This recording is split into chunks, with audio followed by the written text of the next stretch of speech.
Hello,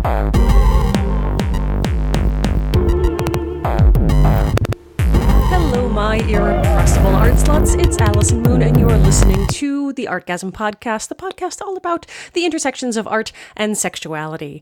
I am back home after being on the road. This episode is going to be a little bit of whiplash. I'm apologizing in advance. I'm home in Portland. I have a terrible cold, but I'm not going to let that get in the way of my commitment to you. Oh, no. So this episode will be a little bit of whiplash. Last episode, I promised you an interview with my partner, Reed Mahalko. And then in the interim, after we recorded, he and I had a little bit of a discussion about it, and we've decided to postpone that episode. The reason for this is that he has been engaged in a restorative justice process for the past year. He's not been working at all, nor has he been on social media at all. There's been kind of a social media blackout, and it felt a little bit irresponsible for me to post an interview with him where we don't really discuss the restorative justice process at all until after the restorative justice process has been kind of considered complete by his pod. So I apologize for that. If that makes no sense to you, it's okay. I feel like it's not really my role to explain. But if you're curious about restorative justice, it's been going around a lot. I've mentioned it casually here on the podcast here and there. But my partner is a sex educator, and he's been involved in this process since January. And so if you want to learn more about the various ways that sex positive community is dealing with consent violations, a lot of stuff coming out of Me Too, all the things, I recommend following his process, because he's been doing a lot of reading, a lot of research, a lot of conversations. He's been engaged in social justice explorations with a pod of some of the most badass human beings I've ever had the honor of meeting. And so it's really informative. If you find this whole conversation to be really challenging and confusing, that's normal, because this restorative justice stuff is new and confusing to a lot of people who haven't encountered it before. Especially in American society, which is, notoriously litigious and kind of only sees things through the criminal justice lens and nothing else. It's hard to understand what it takes to repair trust within community unless you've had some sort of training on it. So I recommend checking out his process. It's at tinyurl.com. So tinyurl.com/read process, REID process. So I hope that I will be able to share with you our interview in the new year. It's really special to me. We talk a lot about our trip to New York City, and I wanted to be able to share just kind of, again, the sensuality of place. And I think that he has a lot of really beautiful things to say about that. And it's just fun for me to be able to share kind of an intimate look into my primary relationship with you. So I will do that later. In the meantime, I've replaced this episode with probably a lot more fun of an episode with my friend, Kevin Allison. Kevin Allison is the host of the Risk podcast, and he got his career started as a member of the State. If you are my age, if you were in your mid to late 30s or early 40s, you might remember the State on MTV. It was always a thing that my drama nerd friends and I gathered to watch every week. It was really special. And then when I got to meet Kevin in real life, it was the first time I've ever met somebody who I idolized as a child. I worked in Los Angeles. I got to meet a lot of celebrities, but never somebody who actually had such an impact on me. And Kevin and I have since become friends, which just kind of blows my 14-year-old little mind sometimes. So he talks all about the State, and he talks about a lot of his own personal story, which was really exciting to me. So it's more than just talking about work. It's talking about a life as a working creator and how he found story. So I recorded that when I was in New York last week, and I'm super excited. I recorded a bunch of episodes of this podcast while I was in New York, so you're going to get a bunch of cool new artists interviews in the new year. This will be my last episode for 2018, this miserable and exuberant year that it's been. Mostly miserable, at least from my perspective, but maybe that's just me. Maybe you had a great year, and if so, congratulations. So I'm excited to have this one be the episode that we go out on, and so we can start off in 2019 with a lot more banging to do. Cool? Cool. But before I get to that, real quick, just to let you know, because I'm home for the holidays, I usually travel pretty much every December for the entire month of December. So it makes it hard for people to buy my books as Christmas presents with plenty of time for them to get it shipped to them. However, this year I'm celebrating Christmas in my home in Portland, which is super exciting. And so I can ship books to you up until basically Christmas Eve. I mean, I'm not going to guarantee they'll get there, but if you wanted to buy any of my books off of girlsex101.com, I'm going to send you a bookmark. I'm going to send you a sticker. I'm going to sign the books because I'm physically capable of doing that. And you also get 15% off if you use the coupon code Artgasm for anything. And that includes the hardcover limited edition copies of the book, which are full color. They're real sexy looking. They're on really nice high stock paper. And then you can also upgrade those to have a mystery toy sent to you, which is super fun if you're buying this as a present for a lover, because I've given away so many high-end sex toys. It's kind of ridiculous. I've given away Lilo vibrators. I've given away Aneros toys. I've given away Tantus vibrators and dildos. I've given away so many sexy, expensive toys that are like a super cheap upgrade from just buying the book. So if you want to do that and you still save 15% off, go to girlsex101.com/store, buy anything, and you get it for 15% off if you use the coupon Artgasm when you check out. And now let us begin with the whiplash.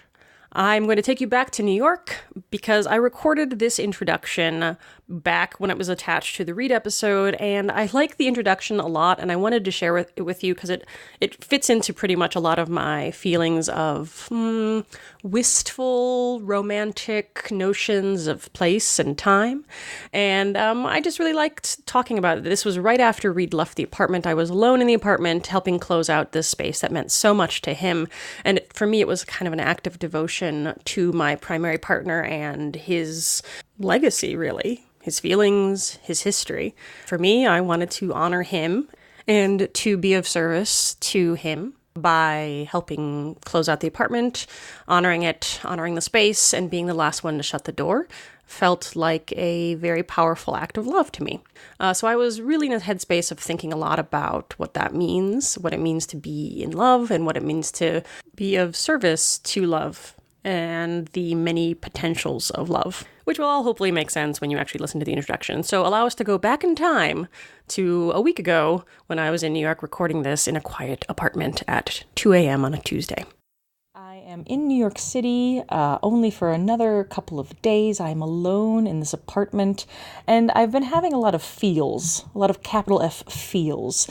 So I'm just wanted to record this episode intro completely off the cuff because I was having a lot of feelings and thoughts while I was riding the subway from Brooklyn into Manhattan at 1:30 in the morning on a Tuesday, and I just felt like I needed to speak just to you directly without any script, without any notes, just because I had thoughts in my head that felt important to share with people who wanted to listen to them, because that's the world we live in right now. You have a thought and you have to share it.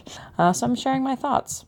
So I have been thinking a lot about place lately, and for the past couple of months, so I guess for the last half of 2018, I've been engaged in a process of, I suppose, directed fantasy is the best way of saying it. It's probably not the best way of saying it, but it's the way that's coming to my mind right now. Again, completely off the cuff.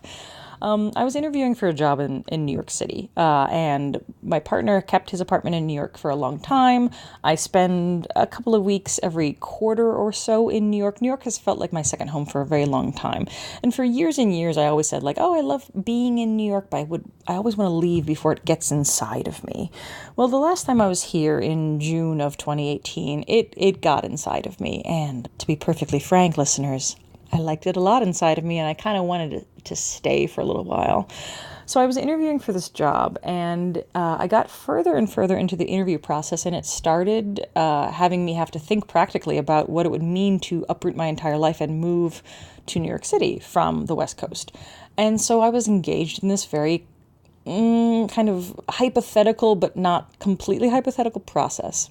And it made me start thinking about just my desire. I mean, I'm sure that I'm not the only one, because there's no such thing as a person being the only one of anything on this planet. But I've always been very intrigued by stories of time travel, of stories of bifurcation of consciousness, of stories of being able to live multiple lives. I think because I'm an atheist, I'm a materialist, I am a person who believes that when I die, I am just gone. There is no nothing. And that everything that I have ever been, everything I've ever been to myself or to other people, it just kind of stops. And most times I find that to be a very comforting philosophy, even during the dark times that people insist that atheists do not survive well. I found to be a very soothing philosophy. However, I do find myself very seduced by fantasies of being able to live multiple lives. I think this is what attracted me to theater, to be honest, at the beginning, to acting. I felt like acting was a way to allow myself to experience lives that I will never live, to really give myself over to the experience of feeling into a different life experience completely. Sometimes fantastical, sometimes very realistic, but it gives you a chance for a week or a month or a couple of months to live another consciousness. And I've always found that very seductive. I also studied neuroscience because I was very curious about this experience of time and sphere of influence and sphere of experience that is so bizarrely fragile, but at the same time so extraordinary. And so I think that those two kinds of pulls have always been really interesting to me. And I think, like a lot of people, you have those moments of knowing when some choice really does matter. When it's the choice to move to a different city or take a job or not, or have children or not, or fall in love or not. These choices that every human being should be so lucky as to experience, but that agony of the choices that you do not take and wonder sometimes what that feels like. And for those of you who are sci-fi nerds, that kind of experience of parallel lives, parallel universes in which you do make every choice, the infinite choices that a human can make, all of those choices are practically experienced in some other parallel universe. And I mean, my great desire would be just to be able to just skip on over to one for a little while and just live my life as parallel Allison number 3.7. Just to know what it's like. So this summer created that parallel track for me, that moment of a choice of, do I stay on the track I'm on? Do I leap to the other one? And what choices do I have? So by itself, again, like I'm a very sensuous person. By itself, I find this conversation to be very exciting, very arousing, very sensual, very sexual.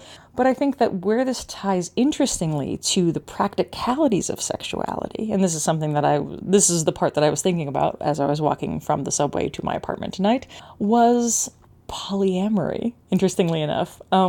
I feel like what acting did for me, in the ways that it did, the ability to live different lives, is what my non-monogamy practically feels like. My ability to share sexuality, to share romance, to share intimacy with different people who are not my primary partner, who are not even necessarily capital L lovers, who are not necessarily somebody I will even know for more than a night, a couple of months, a couple of years maybe. To me, it feels like a form of time travel. It feels like a form of bifurcation of consciousness. This is one of my favorite things about having multiple lovers, about being able to practically and emotionally and spiritually share my intimate experience of my body and my pleasure with different people, is getting to explore different timelines. The timeline in which that person and I fall in love, that timeline in which that person quits their job and moves to be with me, the timeline in which we both decide to try something together, or we fall in love and have a relationship and break up spectacularly. Now, I want to be clear, I don't fantasize about the future with these people. I don't think about the practicalities of, oh gosh, if I moved to Chicago to be with this person, for instance, or whatever. But I do feel like it's a sensuous sampling of different ways to be. And I think that this is something that was instilled in me by my parents, bless their hearts, in that I remember talking to my mom about soulmates, right? We were watching some Hollywood movie and they talked about soulmates, and I asked her, I think I asked her as a child, like if that was a real thing, right? If that was a thing that I would learn about as a grown-up. And my mother said no, that there's not one person on this planet for you. You can love so many people in so many ways. There are so many people on this planet to love. So do not worry about that high school sweetheart. Do not freak out if that person that you have a crush on doesn't reciprocate. They are not your one and only. There's no such thing. And it was an ironic thing for my mother to say, because my mother has been with my father since the beginning. They have been together since she was 20, and they're still madly in love 39, 40 years later. But I loved her practicality, and I loved the way she spoke to me about that. And I think it was a very feminist thing to say, but it was also a very modern, contemporary, and postmodern thing to say to a young girl. And I really appreciate her for acknowledging that. And I think that definitely stuck with me. This trip to New York has been really indulgent for me because I've gotten to see a lot of really precious people in my life. I mean, since the night that I arrived through this entire trip, almost every day I've gotten to kiss someone extraordinary. And God, what a gift that is. I am awash in gratitude for that. But I just thought it was important for me to acknowledge these weird ways in which we do truly have the faculty of exploring different potentialities. We have these different ways of getting to surf these truths, these parallel lives. And again, not everybody gets to do that. Not everybody wants to do that. I think that for me, I don't tend to talk about the philosophy of polyamory very much because I don't want to make people feel like their choices are incorrect. I don't think any one choice for relationship style is more evolved than the other. As a sex educator, it's very important for me to let people know that every relationship style is valid as long as it's a choice that you're consciously making, not one that your society has made for you or your culture has made for you. So I think that I very much value polyamory in this way, but I also don't want to ever suggest that it's the only way. However, I am deeply grateful for what non-monogamy has given me in this way for me to slipstream between different consciousnesses, to world walk and explore different ways of being. I really, every time I sleep with someone new, I enjoy feeling what it feels like to be loved by that person. I'm not saying that they love me, and I'm not saying that they love that I love them, but I do feel like it gives you a hint into the way in which that person does love. And that to me is thrilling and sexy and a gift, because I know that a lot of people never get to have that experience in their lives. And I'm so grateful for a society that allows me to do this, for the privileges that I have acquired through my life in ways that I did not choose for myself, things that were bestowed upon me that allowed me to live this life. I'm deeply grateful for that. And I'm also deeply grateful for the people that surround my life who also affirm my choices, and for the people who just kiss me deeply and passionately when I want them to. I'm very grateful for them, especially grateful for them. And now we are back in the closer past with Allison with her stuffy nose in Portland, watching the rain fall down outside her office window. I appreciate you listening to that. I hope you enjoyed that. That's actually kind of a small taste of the kinds of things that you can get if you become a patron of this podcast at patreon.com/Artgasm. I often have short, 20-minute episodes about one concept. So if you're interested in more of that, that would be a great place to check out. And it would make my Christmas so delightful. All right, now with all of that intro out of the way, allow us to go back in the past again to Brooklyn, New York, where I recorded this episode with Kevin Allison. I already told you a little bit about Kevin. Let me tell you a little bit more. His podcast, The Risk Podcast, is extraordinary. You know, I thought I lived a life. I thought I saw some shit. I thought I've done some things. The Risk Podcast is kind of remarkable in the insight it gives you into other people's lives. Again, talk about world walking. You will go around the world to some of the scariest / most exuberant / weirdest / heart-wrenchingest / most depressing / most exalting moments of people's lives. It's really something to listen to. There's also a book, if you're more of a book kind of person. There is a new Risk book that collects some of the best stories that have been on the podcast. I recommend you check that out as well. You can go through, I listen to the Risk while I'm running because it distracts me from the agony that my body is in. But it's great for long road trips. It's great for exercise. It's great for when you just really need to get out of your own miserable head for a little while and listen to somebody else's extraordinary way of moving through the world. It's really something special. And also, Kevin talks a lot about his upbringing in Ohio and being a young gay man and a lot of his explorations about that and coming into his full pervy nature, which is one of my favorite memories of Kevin. I will let his interview begin right after telling this story. Kevin and I became friends, as I said, because of body storytelling and Risk.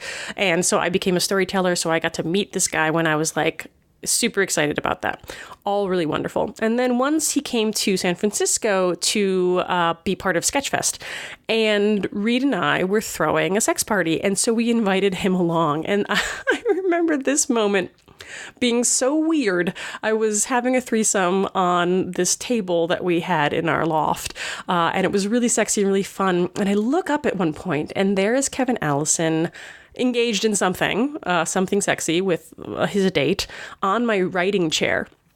And I'm like, it was one of those moments where you just, again, bifurcate the consciousness, think about what it would be like to be a young person who's watching this guy on TV and now watching him, I don't know, get a beej on my writing chair. You know what? If I could have told Allison that she could do whatever she wanted with her life, she never would have come up with this idea. So thank you to Kevin for coming to our orgy, and thank you, Kevin, for being on my podcast. So please enjoy my interview with Kevin Allison. Right. Yeah, fabulous. Yay! Hi! Hey. I'm so happy to be here, Kevin. I am too. I was trying to get you on the horn last time, but you had a book coming out, so you were busy. Oh my gosh. You know, I just realized that I'm going through a postpartum depression because of the book. Yep. People had always told me that before, that can happen. Yeah. But I just didn't expect it. So the book came out, the Risk book came out in July, and it's done pretty well. It's kind of amazing because, you know, the whole idea of Risk is that people share stories that, you know, they don't know that they could share anywhere else. It's got this incredibly uncensored flavor to it that scares a lot of people away, quite frankly. Yeah. But the people at Hachette Publishing were like, oh my God, we are so in love with this show. And you know, you really can feel it when people are bullshitting about that kind of thing, because people often do. Because we were talking to a couple different publishers, but we were like, oh no, these people really listen to the show and really appreciate it. Nevertheless, there were a couple of stories where they were like, this might be too risky. An example is Melina Williams' story, which we did end up putting in the book. I fought them. I was like, no, this is so important to, you know, because she covers race play and kink and taboo, like the way you can be shamed even within your own kink community in the story. And I just thought that, and also the way that it like gets that story that Melina tells, it's called Slave. It was first on Risk, I don't know, 5 years or so ago. But the way that it unpacks how some of these role-playing kind of things that you might do with someone, they can potentially unlock something psychological in you that you might not have anticipated. And so I think race play is one of those things that can get very, very, can tap into parts of our psyches or our national past, you know, or our national present. No shit. Yeah. That can become very, very charged. So I thought that story was just so fascinating, and I insisted they put it in the book. Now, we had to do an audiobook version of the Risk book too. Of course. And they didn't want to pay for all the storytellers to do the voices of their own stories. So they were like, no, Kevin will do all the male parts, and this other voiceover artist will do all the women parts. And it was right before the recording session where I was like, oh my God, wait a minute. The N-word is in Melina's story. We cannot have this white woman reading that story. So I called them and I was like, I'm pulling an emergency break. We absolutely need to bring in a woman of color. And she has to have read the story before she agrees to the job. No kidding. You know? Yeah. So we found this woman, and it was fabulous because it ends up she's able to do all kinds of accents. So she was able to do all kinds of stories in the book and click into okay, so this is an Indian woman but who was raised in London. I got it, you know. So did she do all the women's stories? No, she did like half of them. Oh, that's great. Yeah. I'm so glad that actually ended up being better for the book in general. Great, yeah. That's wonderful. Cool, so how is the book going? It's going well. You know, one of the things that I'm most excited about it is on Amazon we have like almost 290 positive reviews, which is pretty unusual. That's huge. Yeah. That's really well. I've been hearing your podcast, and you're like, leave a review. We're gonna give you something fun if you. I even wrote a little song about it, to review it on Amazon. Yeah. So the book is doing well. And then there's this other project which we haven't talked about yet. Oh. Ooh, do I have an Artgasm exclusive right now? Yeah, I think so, actually. I think I can finally talk about it because it's just about to come out with the fantastic timing of Christmas time when everyone's looking for new content. It's called Amazon Originals. Oh. So these are hour-long stories that you can download onto your Kindle. Oh. And the one that I did for them, because we have 4, but one of them's mine, is my entire origin story. People don't believe me when I say, no, the first conscious thought that I can remember having is how much I love guys' butts. And so I grew up in the 1970s in Cincinnati, Ohio, in an incredibly Catholic family, in an incredibly Republican town. And Cincinnati was famous for its sex negativity. The Mapplethorpe trial, the Larry Flint trial. Whenever something like Hair or Equus would come to town in the 70s, it would be a huge thing where the police had to raid and throw everyone out and all that kind of thing. Wasn't there a Mark Twain quote about Cincinnati? Oh, yes. When the world ends, I hope I'm in Cincinnati because everything happens there 10 years later. Exactly. So this story is about how, my therapist said this to me recently. He said, you don't think of yourself as having been through something traumatic, because on Risk, I'm constantly helping people tell their stories who might have been raped or might have experienced the death of a loved one or child molestation. War or something, War, all this kind of stuff.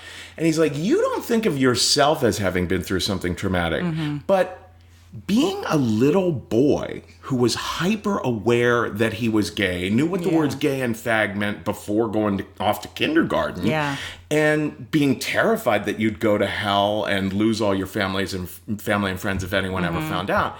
That is ongoing trauma. And so that is what this hour-and-a-half long story that's about to come out on Kindle is called Two Henrys.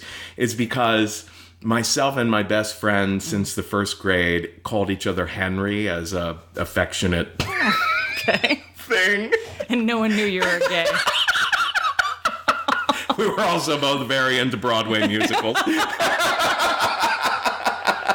Looking back, hindsight, I've seen some signs, But I tried coming out to him when I was 12 years old. Influenced by what else but the movie E.T.?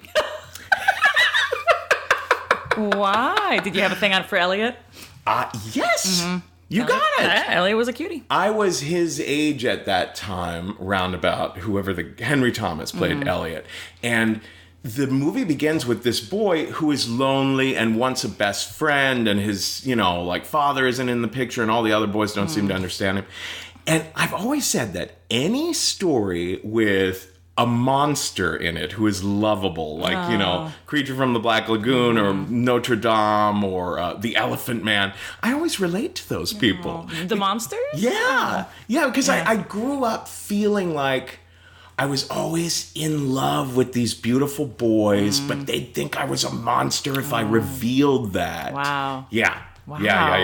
Yeah. That's some internalized shit, Kevin. Yeah. So it's so funny. I remember seeing E.T. the weekend it came out and just sobbing at the end of the movie and being like, everyone in this movie theater is crying, but I'm crying for a much weirder, more dimensional reason. It's so funny, like, one of the things that I got growing up, when I started coming out, like, my mom had this whole thing of, like, well, a lot of girls, it's natural to like other girls because you want to be them, you want to emulate them. Like, you just want to be friends with them. And did you feel like that was a message that you got where it's like, it was normal to think that boys were pretty because you just wanted to be them? You want to be as cool as them or something? No, you know, it's really interesting. One of the things that when you tell stories like this, you start rediscovering things. Sure. There's this Two Henrys story. It's an hour and a half long, so there were parts of it where I was like, oh God, yeah, the reason that conversation started was because Pete Pants Peterson shouted rape on the playground for no reason at all. You know what I mean? Like these weird memories where you're like, now how am I going to make sense of that?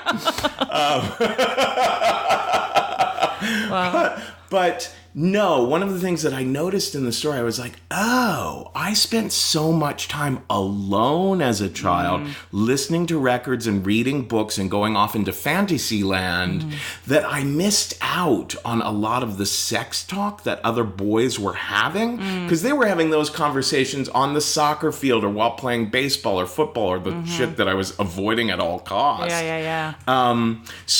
So I never got the message that it was okay to like boys at all.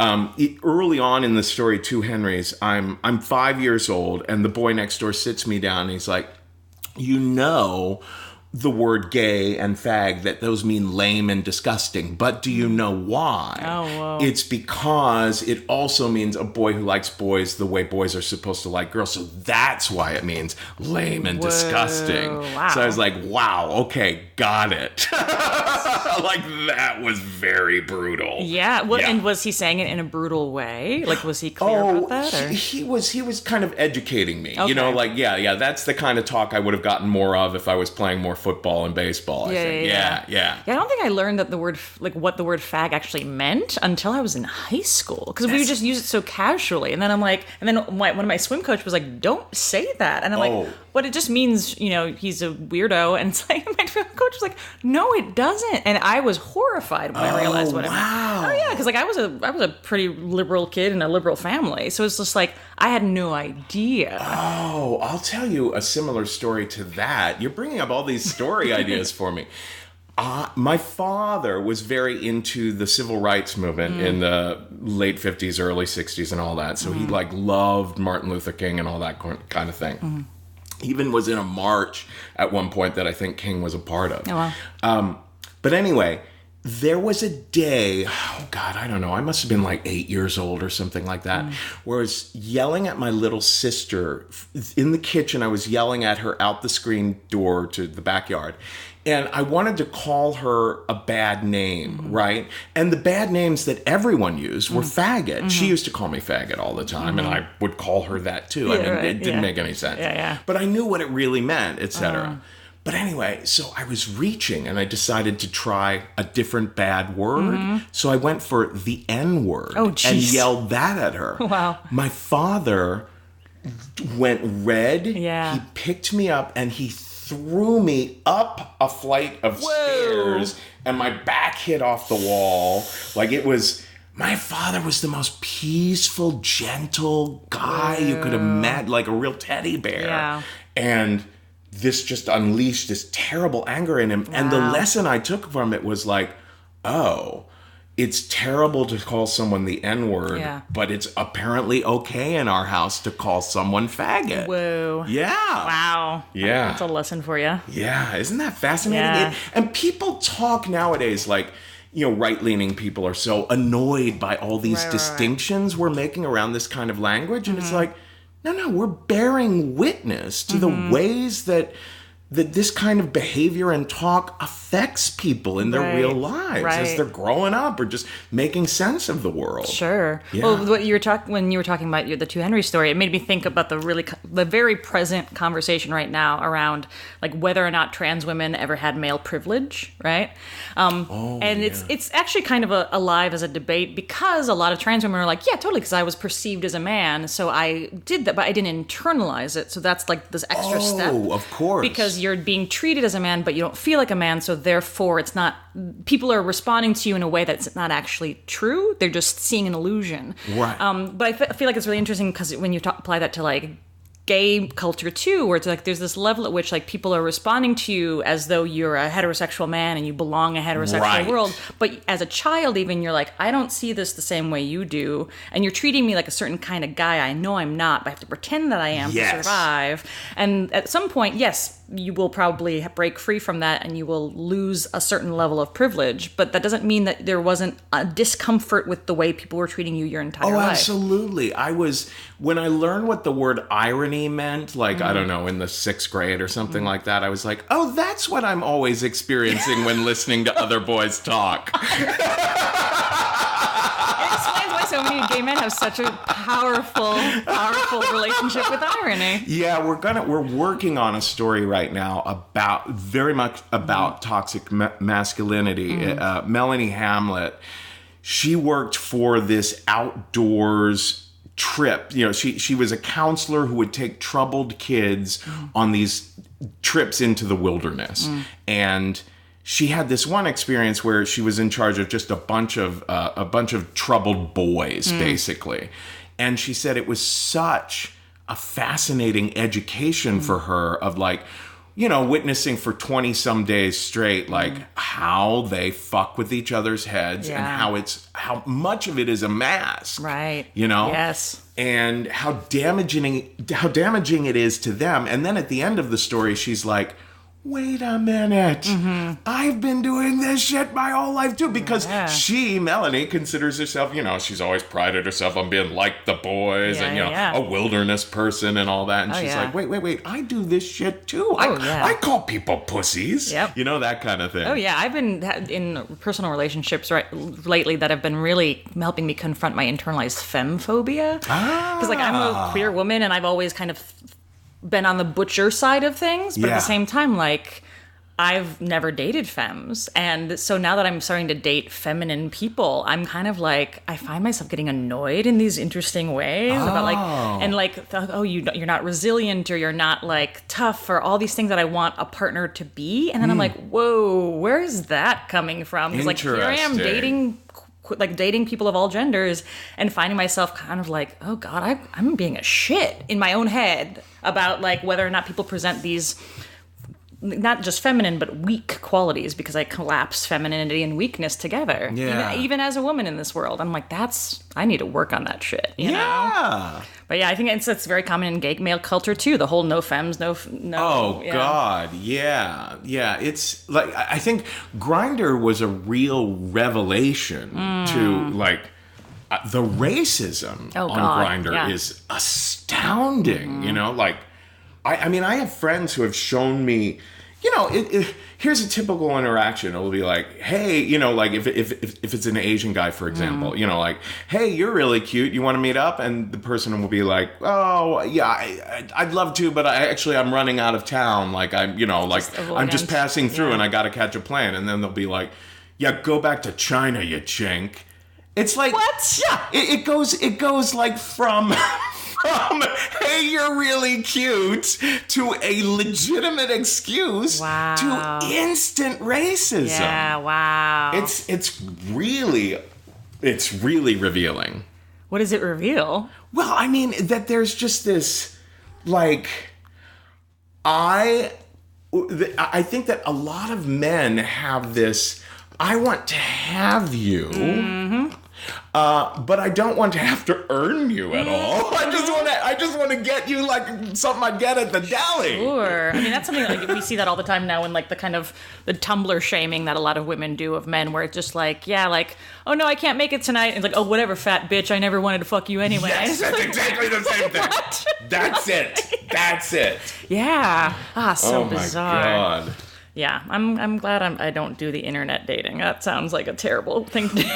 Well, here's the thing. For a person like me, I grew up, I carried a lot of that, thing that I was describing before of like feeling like I'm the elephant man or whatever around cute guys, around guys I'm attracted to my whole youth. So when I got to New York and all of a sudden I was in gay bars, I was like, oh, I grew up so terrified of male competition. Right. Now I'm in these bars where men are competing with men for each other. I was like, this is terrifying. But I mean, would the group sex scenario change that at all? It totally. So here's the thing. Yeah. I instantly became the guy. People would joke. All my friends all throughout college and after college would joke, Kevin's going to show up at the bar, but if it has a back room, you'll only see him for about 5 minutes. It's the conversing that makes me nervous. Oh, like sure. I'm going on a date tonight. And I'm like, oh God, I'm going to, I'm sure it'll trigger all sorts of these old. So being a writer, being someone who loves texting and writing emails and writing this, that, and the other, I instantly became a lot more comfortable when the Grindr sort of thing came around because I was like, I have enough time as Cyrano de Bergerac to come up with something clever to say here. You know what I mean? Yeah. But what I've learned over time is that you can be incredibly articulate and right on the nose with your words, but that doesn't mean the other person has reading comprehension. Yeah, that's true. I can't believe how many times like I've hooked up with someone and just the other day, it was someone who was like, I don't feel like you're really all that into fisting. And I was like, yeah, I've only done it like 15 times maybe. It's not my main thing, but like I said, I'd be willing to try with you. And he's like, yeah, you really made me feel like you were way, way, way into fisting. And I was like, no, I never typed the words I'm way, way, way into fisting to you. I just said, yeah, I've done it before. I'd be willing to give it a try again. Yeah. So it is nothing compares to being face to face with someone and then really, that's where the real negotiation begins. Oh, hell yeah. I love a good text flirt, but I find myself, I lack a certain self-awareness, and I'm learning this because I'm seeing new people, and it's like from a distance, we're like mostly text flirting and then seeing each other like for an hour every once in a while. Yeah. And it's been interesting to like, there's one person who saw some stuff in me that I was like, that doesn't exist. What are you talking about? You're obviously reading too much into these texts or whatever. And then I talked to my girlfriend and my primary partner about that. And they're both like, oh, that's totally you. What are you talking about? Like, why do you think that you don't possess these qualities? And I'm like, wait a second, what's happening now? Oh. And so I had apparently, like, I was lacking my own understanding of how I move through the world in a way that people were responding to me sexually. And I'm like, oh, that's me, really? Like, I do that? And they're like, yeah, you do that all the time. And I'm like, oh, so maybe my insecurities are actually getting in the way of me understanding myself well and communicating those things to another partner. There is a guy I've been flirting with for like 2 years now who lives in London, and I mean, it's been we've talked to each other on Skype, we've flirted with text messages and stuff like that. And the other day, I think I said something which sounded like a little... I was very horny and feeling romantic, and said something that sounded almost like... It must have sounded like we're going to get married. You know what I mean? Something like that. And he stopped me and he was like, remember, we're going to be face to face soon. And there's a good chance that we'll give each other a vibe that's like nothing at all. Like the romance in these texts between us. And I was like, oh, I'm so impressed that you said that to me. I'm like, I felt a little ashamed at that moment, but then I was like, no, there's nothing to be ashamed of. Yeah. You can get very carried away in the text with what's going on in your imagination. Sure.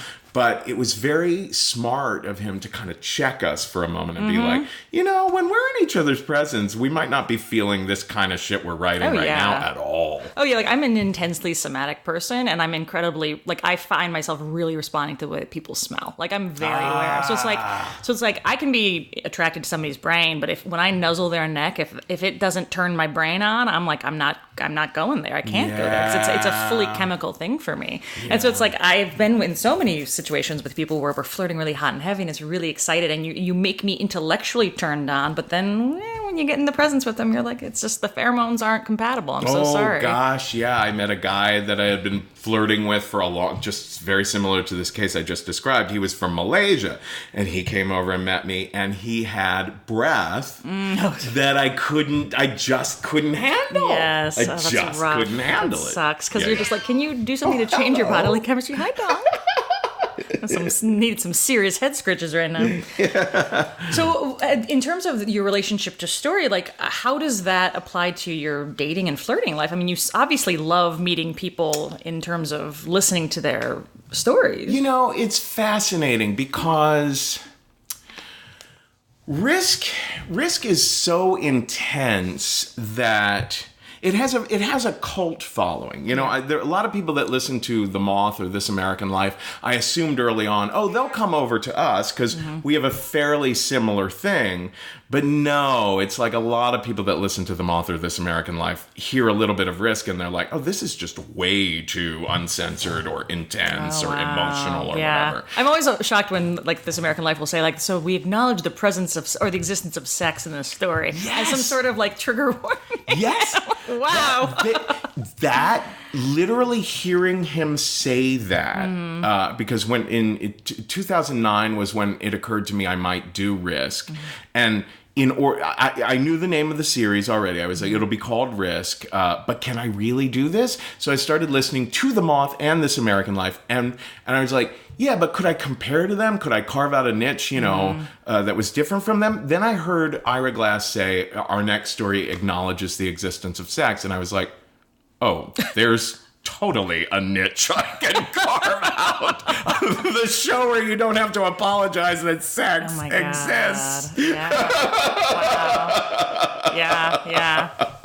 So the thing of it is though, it was the same as when I was on MTV with The State. You know, whenever I see Scott Thompson of Kids in the Hall, we commiserate about the fact that in the 90s, we thought that being the gay, open guy in a popular sketch comedy troupe on TV would make us popular with gay guys.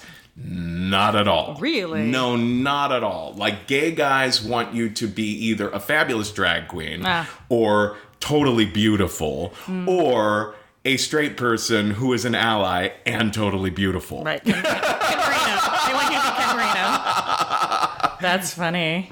So similarly with Risk, it's, I've told a lot of stories about being kinky on the show, and yet I tend to be attracted to a kind of guy that it's a little bit of a curse. I tend to be attracted to a kind of guy who is naturally kind of femme, naturally kind of shy, naturally kind of like, younger guys, twinkier guys. Many are Asian, but people of color, and if you got more general about it.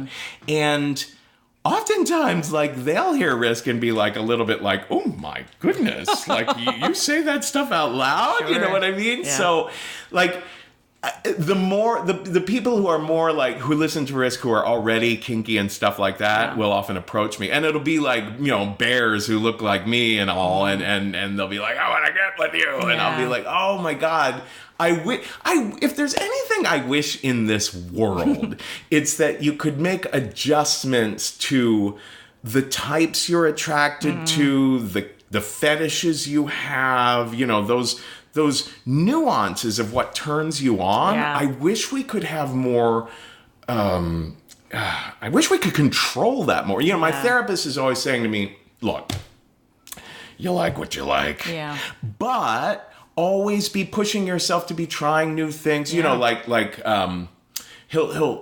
be talking about someone and I'll be like, yeah, this guy is 60 though. And I'm usually with guys in their mid 20s and he'll be like, give it a shot. what I mean? Well, as someone who was a lesbian for many years and fell in love with a cisgendered man, I absolutely encourage you to widen your horizons. Yes. Yeah. Yeah. For sure. So, yeah, I often think, like, when I'm fantasizing about, oh, if I ever end up married, I'll bet it'll be like, oh, I never expected that it would be with, Yeah, I mean, all of the great loves of my life have been people that came in packages I was really not expecting. Yeah. And that's really special, and that's wonderful. I did recently, like, actually yesterday, engage in a, like, trying to reset my sexual, fetishes where I'm like, this person that I'm excited about is into things that I never thought about sexually, and I'm like, all right, open up the Tumblr, get the vibrator, let's make this happen. That's hilarious. Let's rewire some neural pathways. Yeah. Well, one of the things that I have noticed is there's a particular fetish or two that I have where I'm like, oh, this will probably shock this person if I tell them I'm into this.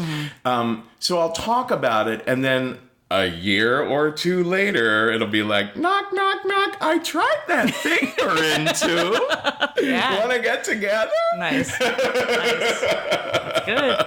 I mean, do you find that your reputation precedes you in certain communities? Oh, definitely. I think that some people are afraid to date me because they're like, oh, God, it's the guy who talks about everything and is into such kinky, weird shit.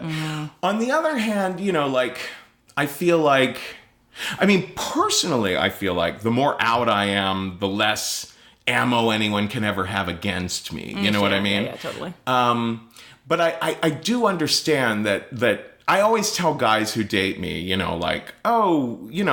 people, you can always tell people, well, don't assume that because he's into fetish X, Y, or Z that I necessarily do that with him. Yeah. And which is true, Yeah, so, that's true. Did you ever regret being so out?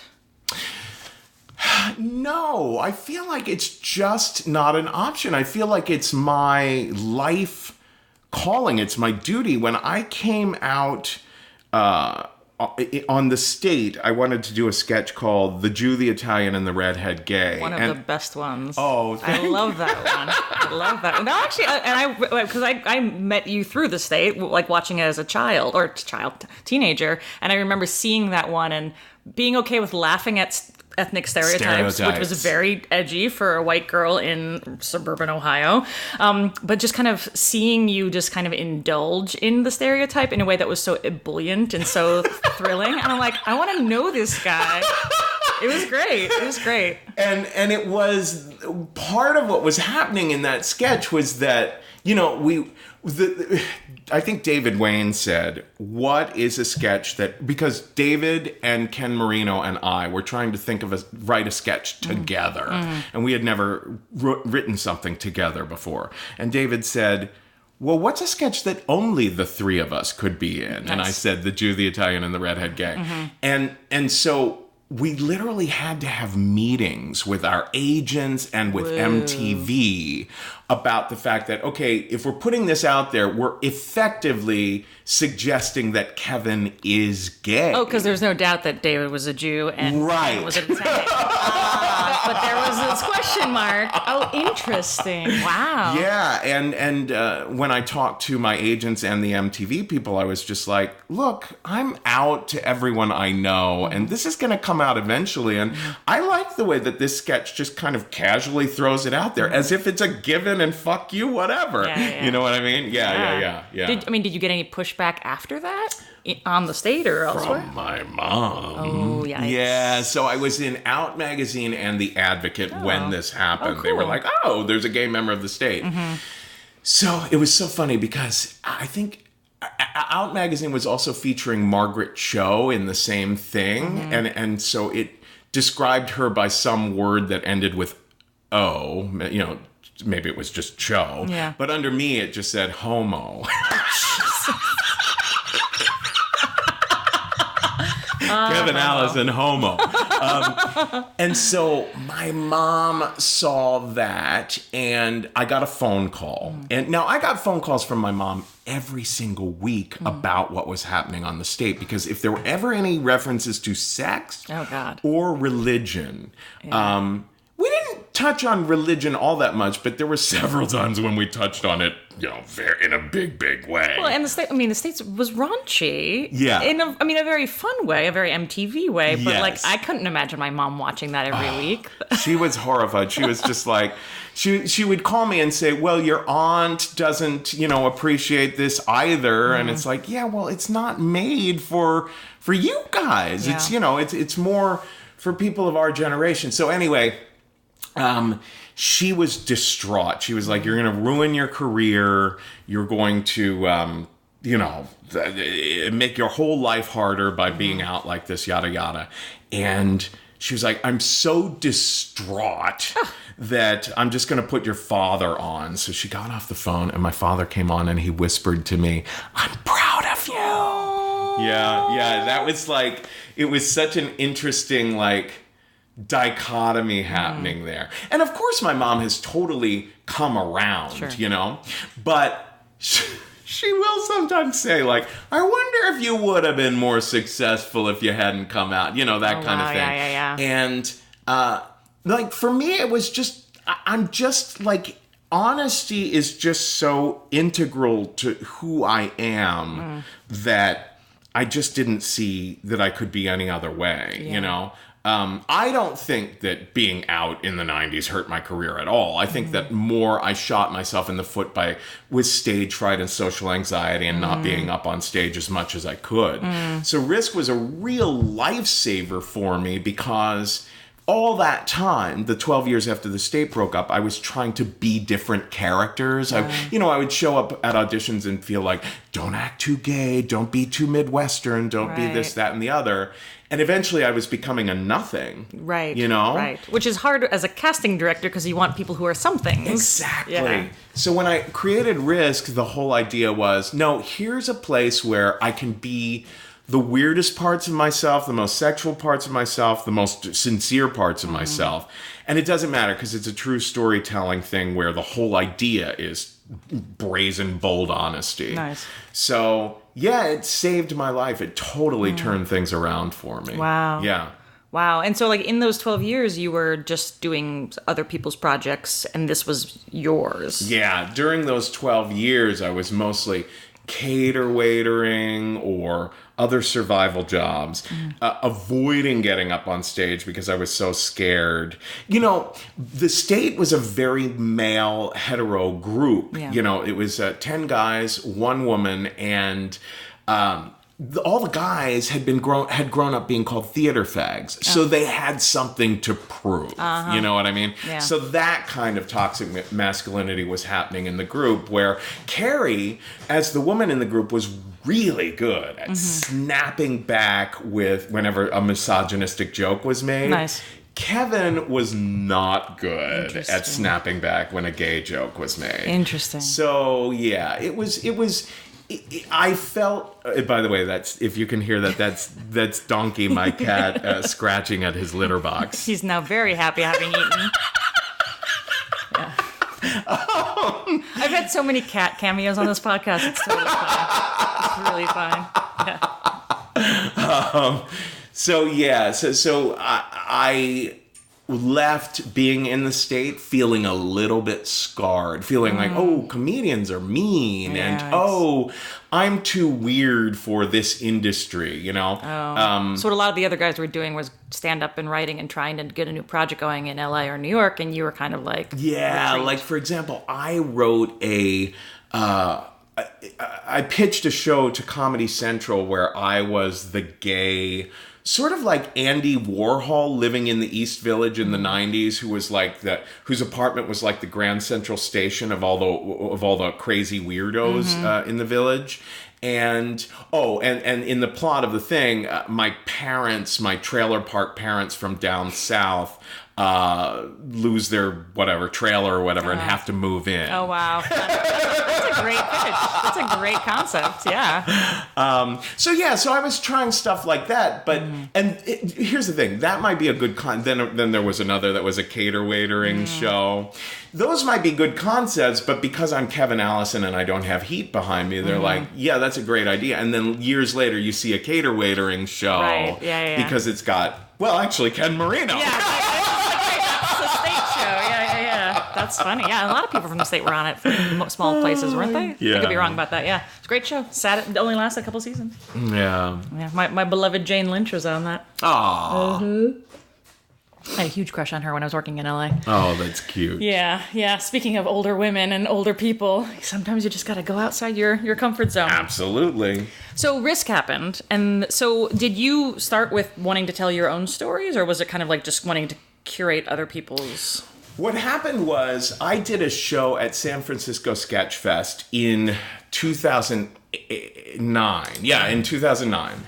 And it was called F Up. It was 5 characters who had F'd up their careers. So it was autobiographical, but obviously I'm not playing me. I was still playing sketch comedy characters. So for example, one guy was an elderly Jewish man who had been in a comedy duo in the 20s and then watched his partner go on to Hollywood to become ultra famous without him, right? So it was very much like clearly based on my own life, but in a funny, kooky character. So Michael Ian Black came to see that show, and he said, I gotta be honest with you, I wish you would just drop the mask, drop the act. You have so many incredibly crazy stories from your own real life. You should just get up on stage and tell your own true stories. And I literally said to him, I said, I'm so many weird and incongruent things that just feels too risky. And he said, that's the idea. Risk is the word to keep in mind, because if you're opening up, they'll probably open up to you.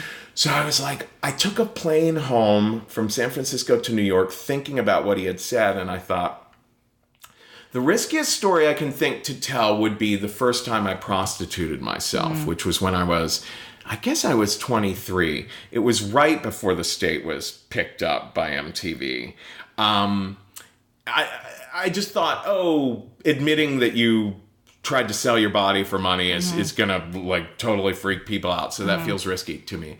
So I called a friend. I knew she had a storytelling show. I had never seen a storytelling show before, but I knew she had one. And I said, I'm gonna tell this story. She said, great. Nice. And then the day of, I was petrified. And I called her and I said, I don't think I can do this. It's too risky. And she said, oh my God, that's such great news. I said, what?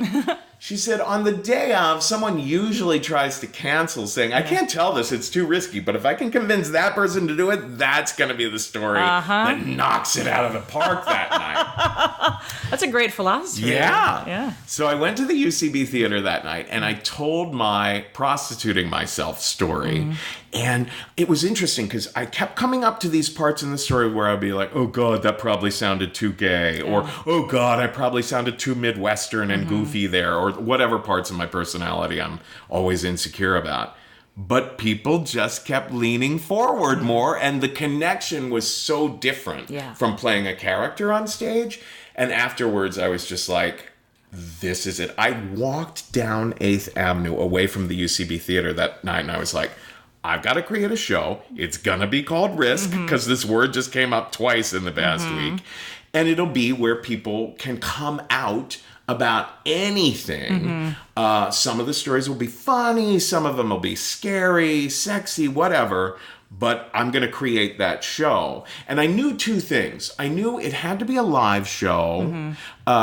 Because after 12 years of avoiding getting on stage, I had to I'm like, I have to be able to feel like, no, I've got to be setting my foot up on a stage in front of a room full of people on a regular basis to finally get over this fear. Good. And second, I knew it had to be a podcast, which in 2009 were just starting to kind of become popular. And I thought it has to be a podcast because after 12 years of doing small room comedy gigs here and there, you know that they ultimately don't go anywhere. Right, of course. So that was the idea. And I knew that there had to be live stories and radio style stories. So I started working on it all year. It's so funny because like the first episode of Risk took months to produce. Of course. Yeah. And then all of a sudden you're like, you put it out there and you're like, holy shit, we've got to be able to do this every week. Every week. I've been doing this every 2 weeks, and I find it just to be a breakneck pace. And I don't even need the near quantity of material that you have with Risk. It's bananas. It is bananas. And I do on our Patreon, on the Risk Patreon, I do these check-ins. And I did one a couple nights ago where I just spoke for a half hour right to the audience, just being completely honest. And I was talking about the question, what's next? Like, people are always like, so Kevin, what's next? Oh, God. And I'm like, does Ira Glass get asked that? And I'm like, you know what? I'll bet he does. Sure, I'll bet Ira Glass is asked, like, so aren't you going to try another TV show, even though the first one didn't go so well? That kind of thing. So yeah, I realized that the what's next question, it haunts me, but it's also clearly like a sort of, it's the sort of thing that kicks an artist in the ass, that makes you feel like, okay, I've got to figure out a way to keep Risk running, but also try something new. So the first thing that occurs to me is I could do a solo show version of Two Henrys, Yeah. That could be something that, since it already even exists, I could just put that fucker on stage. I love that you're so not afraid of talking about going on stage now. That's like, talk about a huge transition. Right, exactly, the idea of just, I'm just going to throw together a solo show, no big deal, about my childhood trauma. Yeah. Another thing that I've gotten better at over the years is improvising. I was in the State, it killed me because I was so nervous about improvising. Now, the State was, by our own philosophy, because our heroes were Monty Python at that time, and Python was very written. Yes. So the State was very written too, but after a while it began to dawn on us, some of these other groups use a lot of just off the cuff shit, and that can be really useful, a skill to start to learn. So like most of my stories on Risk are very written. Yeah. And I just like any comedian, I come out like making it sound like it's not so written. But over the years, like, I have to host the show too, so I have to say funny little things in between people's stories. So I'll often just improvise shit of being like, and sometimes it'll be absolutely politically incorrect or just not funny, and I'll be like, okay, that's people don't like that one. All right. Yeah, the first time I ever tried doing that with because I tell body stories a lot, or stories with body storytelling a lot, and I decided to just go a little bit wrong, just to see how it felt. Yeah. And I thought it was coming from the right place. It definitely doesn't feel like a punch down kind of joke, but it landed like a punch down kind of joke. And I was like, it was the first time I ever got hissed in a room, and I'm like, okay, that did not work. That story is not going on YouTube, and goodbye. Thank you very much. But yeah, it was a scary moment for me. It's fascinating. Like, Risk, the concept of the show, it has that sort of punk rock energy about it, of there will be no censorship here. Right. And yet, there's, at the same time, everyone knows, you can just, from listening to any episode of it, you get that, there's a fuck ton of compassion and thoughtfulness to this show.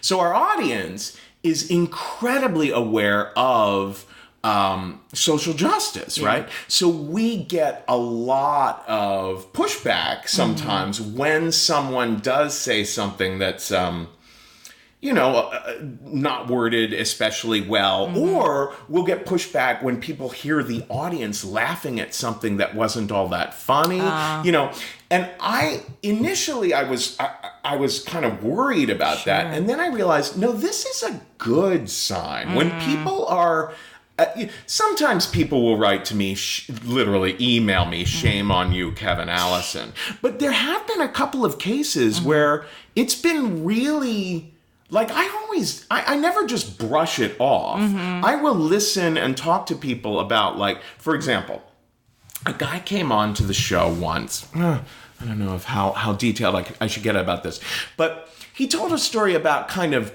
tricking a woman into bed for her thinking he was someone slightly different than he was.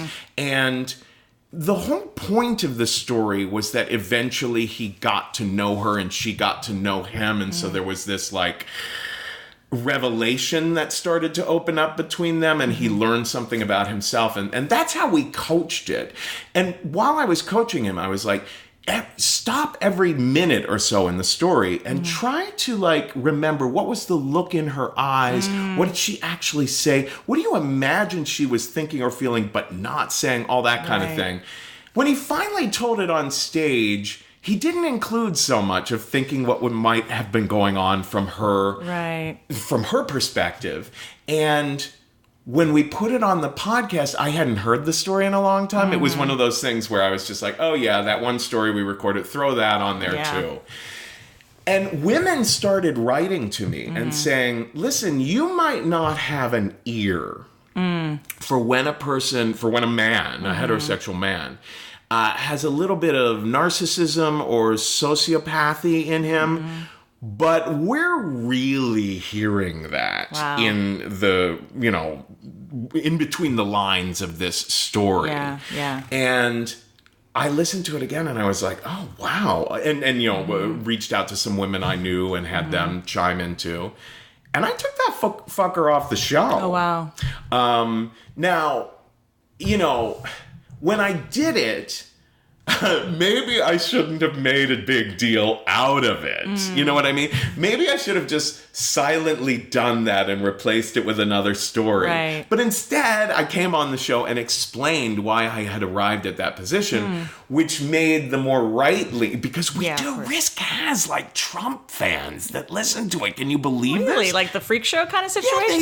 Yeah, I don't know that they're freak shows, but people... Oh, no, I mean, like, do they listen because they're listening to the freak show? Oh, it's fascinating. I think that... No, I don't think... I think that they're listening because they're really curious about other people's interesting stories. That's great.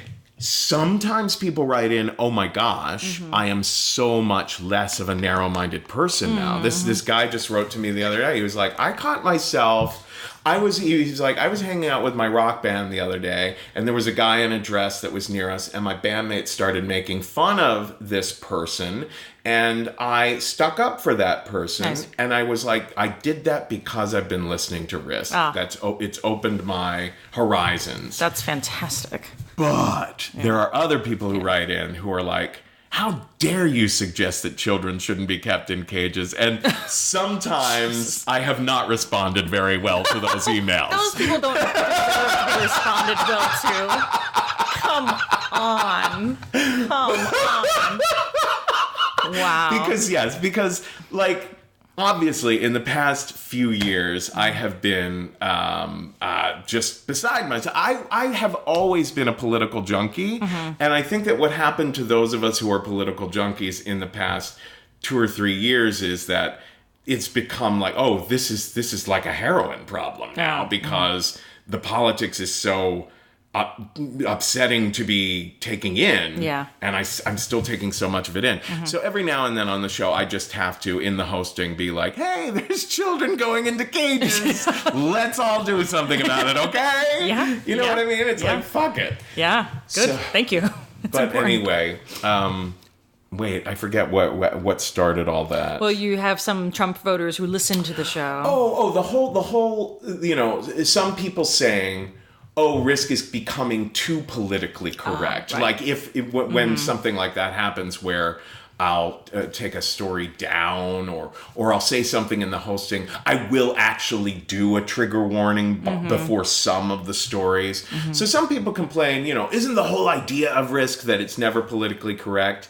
And I'm like, no, the whole idea is that we're trying to be unfiltered, but we're also trying to be thoughtful about it. And that should be the whole world's experiment. Well, I think what Risk does really well, and this might be part of your coaching or the curation process, probably a bunch of different factors, but like it's exercises in empathy. And I think what you were talking about in that story of that guy, where it's just like, you were trying to encourage him to have empathy for this woman and include that in the story so that people can feel like a little bit more taken care of in that space. And ultimately, the fact that he wasn't able to do that is a very strong sign. Yeah.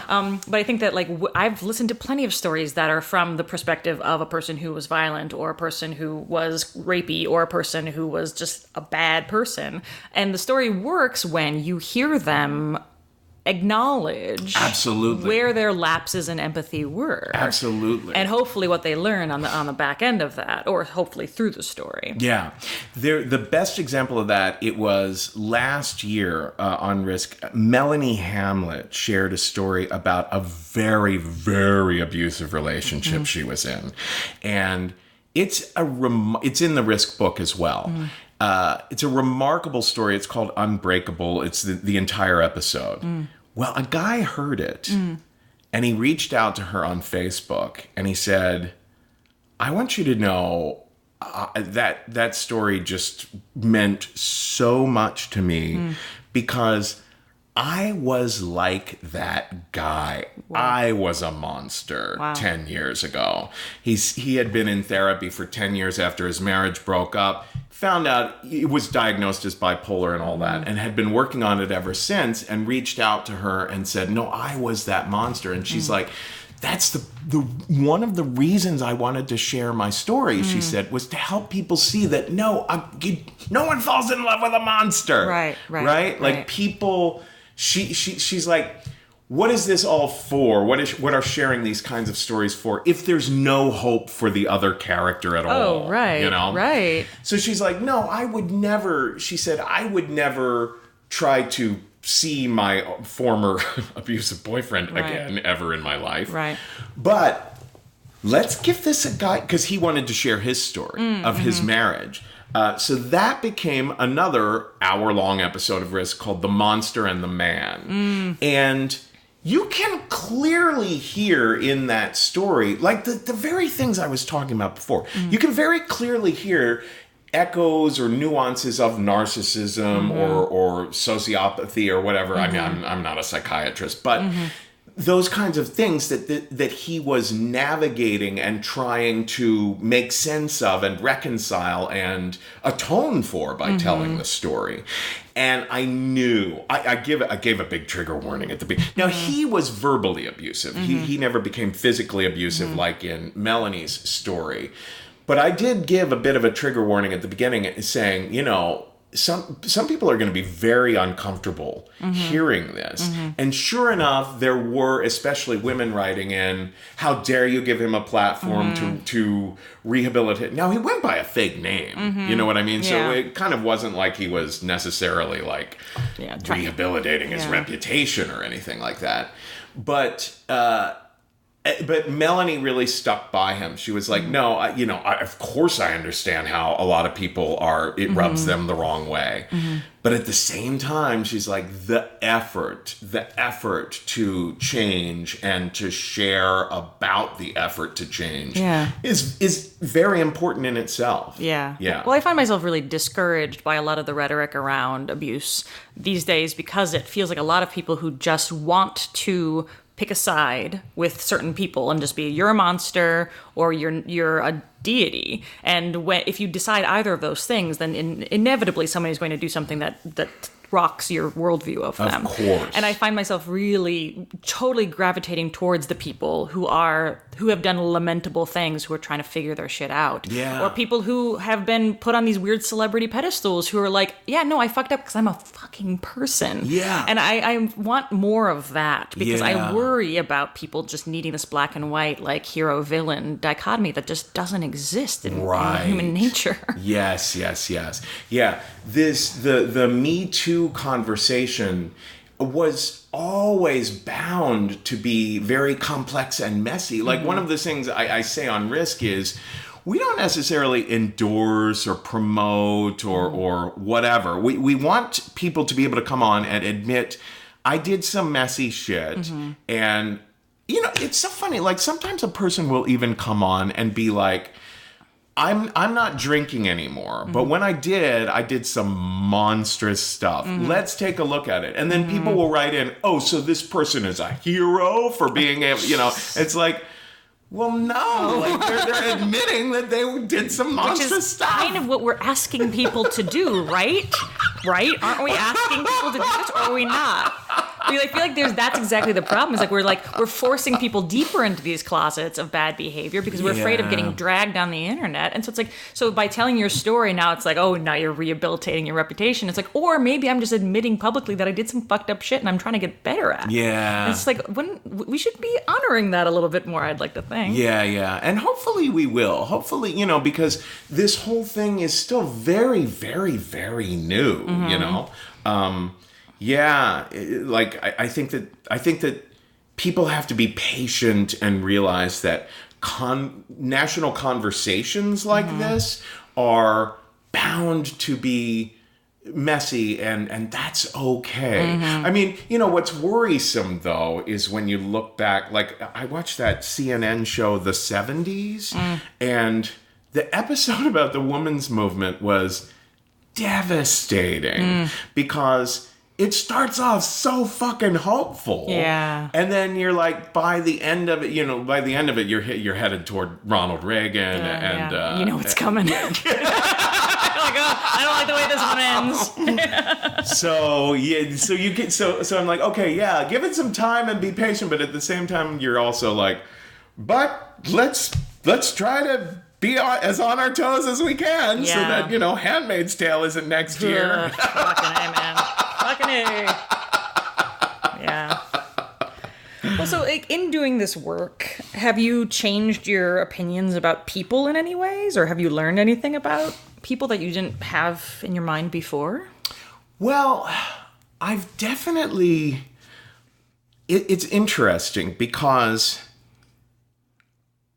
when I started the show, I definitely started with a show producer head in mind. And so I wanted to push and poke people to reveal things. But the first time I sat down with someone, pretty early on, within the first year of Risk, I sat down with a woman who wanted to share about this crazy sexcapade she had one weekend when she was a teenager that involved lots and lots and lots of drinking. And as I was asking her questions, I noticed her eyes started to dilate or whatever. She was remembering stuff that she was not comfortable with. And so over the years, I've learned, in that case, I gave her the recording and I was you take this home, think about it. Yeah. We don't have to do this. Yeah. We could always re-record it sometime down the line after you've talked about it with other people, all that kind of thing. So I began to realize that even though I'm producing a show where I do a lot of poking and prodding of people, I have to be very, very careful that I'm not putting anyone on the show before they're ready, And another thing that's been interesting is that there are some Risk stories which become very, very popular, get a lot of people talking. And when people start talking, they'll often start picking things apart. And so all of a sudden you've got this big issue of, I think that person's lying, people writing into us, I think you were duped by someone creating a completely fictional story there. So it's another thing where I'm telling the story coaches, be sure to ask a lot of questions, not just from the perspective of, but let's unpack a little bit more about how you feel about your mother, but ask questions sometimes from a purely like a detective. Yeah. Logistical standpoint stuff. Yeah, totally. Yeah. Well, do you get a lot of fake pitches, do you think? I think every now and then we do, where you just have this sense, you have this feeling of, that doesn't square up. And then because mental illness is a big subject that comes up a lot on the show, we'll get pitches from people where I think, this person needs help and this is beyond our, and of course, just because it's the internet, I had a guy who pitched me once that, did you know, I have learned that at the bottom of the ocean there is these series of rocks that are the same shape as this UFO that was in, that kind of stuff where you're okay. So how does this relate to you and your personal journey? Yeah. Wow. So One of the things that I've learned is that I have the capacity to, and this is what I've said for years, and now it might be slipping a bit. I've always said that I have the capacity to compartmentalize a little bit. I think that really helps me as the producer of the show to not be so weighed down by a lot of the stories, but to be able to empathize and feel compassion, but not get completely carried away with depression because I've spent so much time with this person's child molestation story. Right. But over the years, that's worn down a little bit. One of the things that's interesting is if we share a story on the show about a particular topic, like child molestation, that will often create a spike in the number of stories pitched to us about child molestation. Sure. And when you're looking at a bunch of those stories, that's just difficult for your feeling of being a part of humanity. You're like, oh God, this is everywhere. There's a lot of this. Yeah. So I'm trying to learn now about self-care, about no, I really do get affected by some of this stuff. And one of the things, like, one of the reasons that I always try to add variety to the show, so there's usually like a funny story, a what the fuck story, and then a really profound story, is because I realize that I need that too. I need to be, just spend 15 minutes just laughing my ass off at something that doesn't matter all that much. Yeah. Well, that's what I really do love, the ability, especially, I think Risk is really not unique, but I think it's very lovely in this way that there are people who find very funny, lighthearted moments even within the story of darkness. And I find that really helpful for, my own mental health when I'm listening to it, but also just like understanding the resiliency of humanity. Like it's been like, oh shoot, like you can experience all of this stuff and then you can still kind of have a sense of humor about your life. Oh, absolutely. We were talking before about people's reactions. Melanie Hamlet is just a funny person. So she laughed a lot in her story Unbreakable, and some people were offended by that. Oh, wow. It's like, oh, it's not like she's not taking her story seriously. Yeah, it's her freaking story. She's allowed to feel the way she wants to about it. Wow, yeah. Wow. Yeah. So where can people listen to Risk? Risk is anywhere that podcasts can be downloaded, and it's at risk-show.com. That's the home, the website. Yeah. And any particularly, other than the one that you've mentioned, any particular episodes you'd like people to start with? Oh, well, if people are interested in stories about sexuality, we had a blast last year when we did a show with Dixie De La Tour. It's called With Body in Brooklyn. Okay. And we just redid that show this last week, so we're going to come out with another With Body in Brooklyn show soon.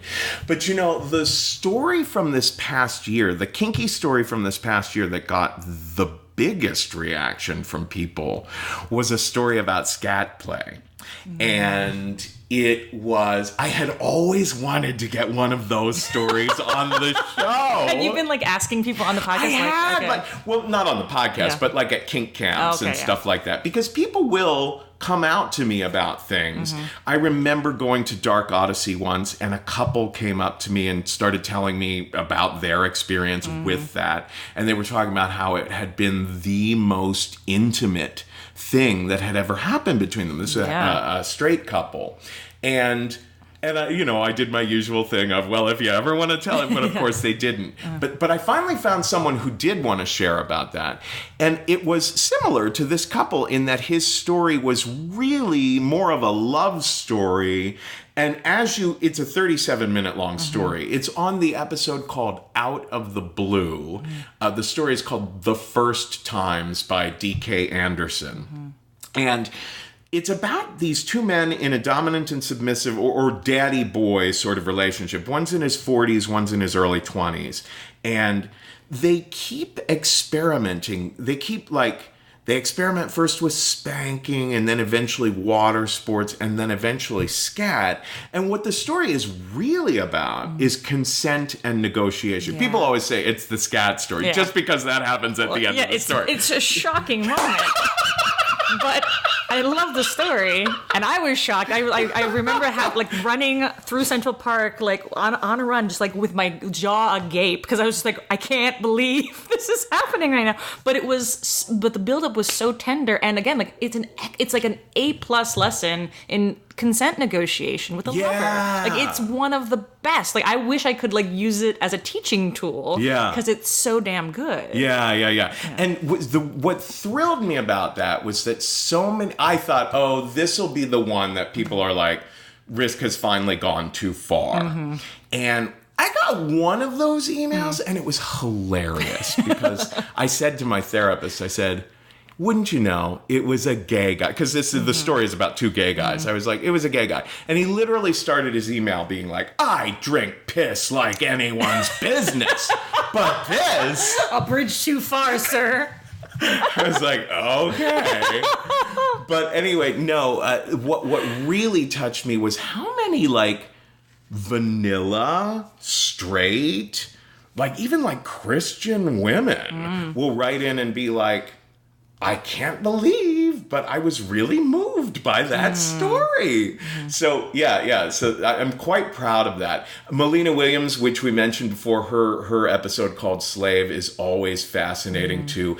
Kevin Goes to Kink Camp is a classic. Yeah. We were talking before, like, about political correctness. Like, I have listened back at certain points to some of those old kinky episodes and been like, oh shit, that's no longer okay to say that line. And I've been, like, I kind of went to, like, George Lucas, like, go in and be like, I'll just make up some other line and edit it in there and see if no one ever notices. Right. But there are cases, like, before I understood all that much about trans people or, non-binary and all of that kind of stuff. It's like, oh yeah, that sounds very awkward the way I was talking about that back then. Sure. Yeah. That's tough too, because like the stuff lives forever, and it's like we have to. I think it's important for people to get to a place where we understand that these things change, and especially around sexuality, the stuff is changing all the time. Yeah. What was like? I actually prefaced Girl Sex 101 with this because I'm like, I'm going to use some words that, like, by the time this book comes out, might be passé. But right now, they're the words that people want me to use, so I'm going to. But, like, that's tough, because these are these artifacts that live forever. Yeah. Long after we're gone, and people are going to be, like, picking it apart, saying, oh, 20 years ago, you said this horrible thing. It's like, come on, man. I once went on a podcast on Slate. Slate had a podcast. I don't know if it still exists, but it was about sex and romance, and it was two very young people in their early 20s who were the hosts, and one of them was an Asian American woman who stopped me at the end of the interview, and she was like, people have told me that you've told stories about really having a thing for Asian guys, and that seems really, like, objectifying and fetishistic to me. And I said to her, oh gosh, I hope that if those people listen to those stories themselves, that they will hear that I'm talking about individuals, and that as you go through the story, I'm learning more and more about a person's idiosyncrasies and personality. And I mean, my stories along those lines are usually about falling in love with someone. Right. But I can totally see how jokes I might have made about those stories in tweets, or the way people might have joked about those stories on other podcasts and conversations like this might have come off as purely like, oh, Kevin fetishizes a certain group of people. You know what I mean? Yeah. So I'm very, it's an ongoing education there. Sure. Yeah. The exercises in empathy. Yeah. That's good. Well, yeah, and I have a couple stories on Risk too, and I think one of my most profound moments on stage was telling the story I think called Four Weddings and Four Orgies and a Funeral. Yes. So that was, I think, on the best of, I can't remember which one, but yeah, if you find me on the Risk show somewhere, I really love that story. I think you're on two of our best of episodes. Four Orgies and a Funeral. That might be on the best of Risk number 8. But also Foxy Ladies. Oh yeah, that one. People, that's the first story I ever told for you. Yeah, and people, it's so funny. Like, someone told me, a straight guy told me, oh, I jerked off to that story. Good job, straight guy. So glad to hear it. That's sweet.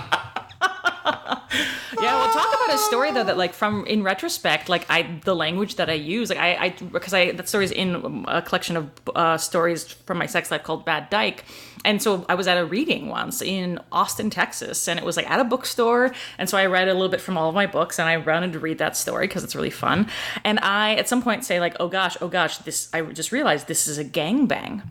And I didn't realize that phrase could be triggering for people because in my world, gangbangs are always consensual, wonderful experiences. Right. But that's also a very scary thing for some people. Right. And I had a woman in the front row, like actually start kind of having a trauma reaction and then leave. And I'm like, I fucked that up real hard because I didn't realize, again, the cavalier, I was like, everybody's having a great time and everybody's, partying. This is a whole like beautifully consensual thing. But in that moment, it's like, oh, right. Like me realizing that something turned into a gangbang felt a little bit out of control. Right. And I think that phrasing was dangerous. Yeah. So it was interesting for me to like, okay, like how can I examine that more too in the ways that I think this is ebullient, this is exciting, this is just celebratory versus some people's experiences that are not celebratory. Right. And it's easy to get exasperated. Like for example, recently I said to someone that we were talking about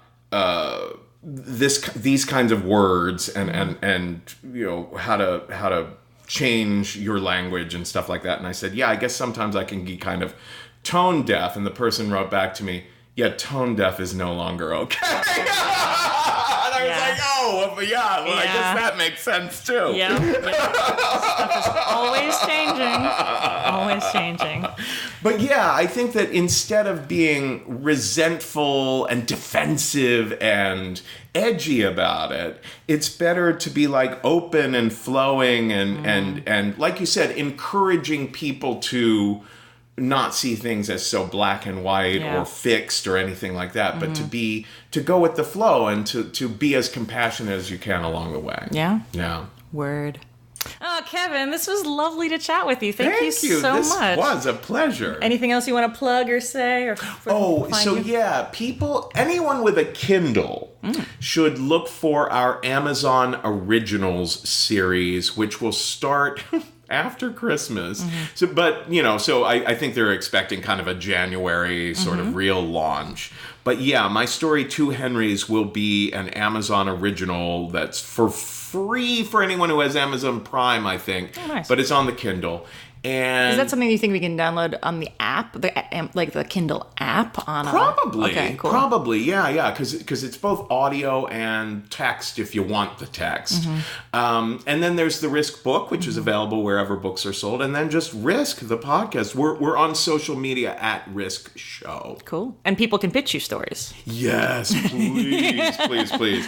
We're at risk-show.com/submissions. Great. Awesome. Thank you, Kevin. This was lovely. Thank you. Perfect.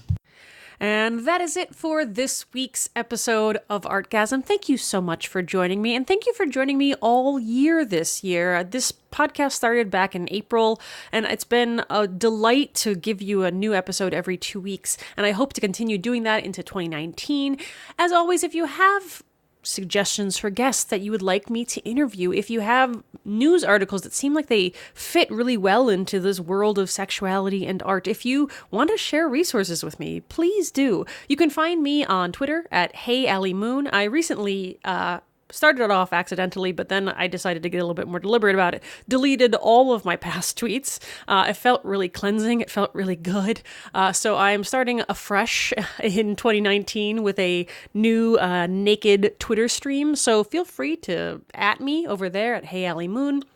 If, again, you like what I'm doing and you want to support the podcast, the best Christmas present ever would be to support me on Patreon. You can do that by going to patreon.com/artgasm, and you get bonus episodes, and you get to text me questions that you want me to ask future guests. It's a really great opportunity to support this podcast on an ongoing basis, and you can do it even for as little as $1 a month, and it all adds up to help me be able to create this stuff for you. So consider doing that as well. You may not have noticed, or you may not have heard when we were in the interview with Kevin and I kind of make a passing reference to Tumblr and porn. And golly gee, if you haven't been paying attention, Tumblr, just recently updated their terms of service to be so incredibly sex negative, so incredibly misogynistic, so incredibly femphobic, all the horrible things, by banning not only porn, but banning nude female presenting nipples, whatever the fuck that means. And basically just ruining really what was an amazing opportunity for people to create their own art in all sorts of different ways. And so, I'm really, really upset about this. I actually was interviewed for Elle.com about this move and how I think incredibly disruptive and incredibly painful it is to independent artists of all kinds, and particularly incredibly destructive to sex workers and people who produce their own content. The pirates and the exploiters and the pimps will never have a problem profiting off of sex. It's the artists and the entrepreneurs and the people who create their own destinies that are hurt hardest by all of these social media bans that think that they're helping, pretend that they're helping, but actually are incredibly disruptive. It is my very firm belief that sexuality is inextricably linked to humanity. You cannot draw any clear line between porn and art, or family-friendly content and family-frightening content. The fact of the matter is, sex is life, and if we can't get to that place as a society, we're going to constantly be drawing these new boundaries around what we consider acceptable and what's not. Again, as a queer person, I am very familiar with this notion that all queers are always so sexualized that even just talking about our lives is often considered pornographic, regardless of whether we're talking about our sex lives. This is very much the same for a lot of different marginalized identities. This is a horrible, horrible move by Tumblr, and they're effectively killing themselves, and they're effectively making it harder for artists to connect with one another, and I'm really upset about this choice. And at the same time, Facebook recently released this list of things you're not allowed to say in text because it can violate terms of service. This is a really scary, scary time to be a person who lives or works in sex positivity at all. I'm familiar with this as a sex educator, not being able to advertise not be able to advertise my wares, not being able to buy ads, not being able to reach certain people because porn blockers often make my website, girlsex101.com, inaccessible in various spaces. I've been aware of that as an educator, and a lot of sex workers are aware of that as sex workers. A lot of pornographers are aware of that as pornographers. This is a really scary thing, because when we try and take away people's rights to connect with one another, to even flirt with one another, this bodes incredibly harmful for all sorts of different people. And again, this is not just about sex workers, but because sex workers are some of the most marginalized people in our society, they see it and they feel it first. And they've been seeing it and feeling it for a long, long time, but particularly when FOSTA and SESTA got passed at the beginning of 2018.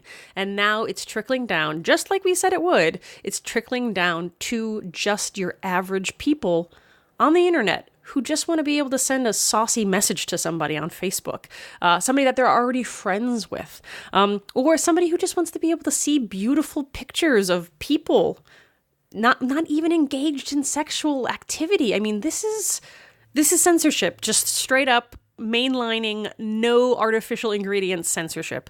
This is a problem. And I don't know the answer, because God knows, how can I possibly know the answer in these really exhausting times?